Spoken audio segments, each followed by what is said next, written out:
മസ്ജിദിലേക്ക് റസൂലുള്ളാഹി സ്വല്ലല്ലാഹു അലൈഹി വസല്ലമ മെല്ലെ വേച്ച് നടന്നു വന്നു നിസ്കാരത്തിൽ പങ്കെടുക്കാൻ. ഒരു സഹാബികളോട് പറഞ്ഞു, എന്റെ കൈ പിടിക്കുമോ? ബറീറ റളിയല്ലാഹു അൻഹു ഒരു കൈ പിടിച്ചു, മറ്റൊരു സഹാബി മറ്റേ കൈയും പിടിച്ചു.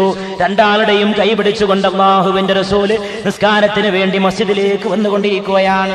റസൂലുള്ളാഹി സ്വല്ലല്ലാഹു അലൈഹി വസല്ലമ കടന്നു വരുന്നത് കണ്ടപ്പോൾ ഇമാമത്ത് നിന്ന അബൂബക്കർ സിദ്ദീഖ് റളിയല്ലാഹു അൻഹു ആ ധാരണയുണ്ടായ ശേഷം ഇമാമത്തിന്റെ സ്ഥാനത്ത് നിന്ന് മാറി നിൽക്കാൻ ശ്രമിച്ചു. റസൂൽ വന്നില്ലേ, ഇനി എങ്ങനെ ഞാൻ ഇമാമത്ത് നിൽക്കുക?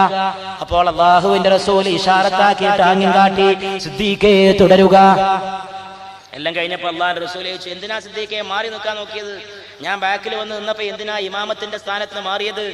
അബൂബക്കർ സിദ്ദീഖ് റളിയല്ലാഹു അൻഹു പറഞ്ഞു, അങ്ങ് ഉള്ള നിസ്കാരത്തിൽ അങ്ങ് പിന്നിൽ നിന്നിട്ട് അങ്ങേക്ക് ഇമാമത്തിന് എനിക്കെന്ത് യോഗ്യത യാ റസൂലല്ലാഹ് എന്ന് പറഞ്ഞപ്പോൾ അബൂബക്കറെ അല്ലാഹു തൃപ്തിപ്പെട്ടിരിക്കുന്നുവെന്ന് മുഹമ്മദ് മുസ്തഫ സല്ലല്ലാഹു അലൈഹി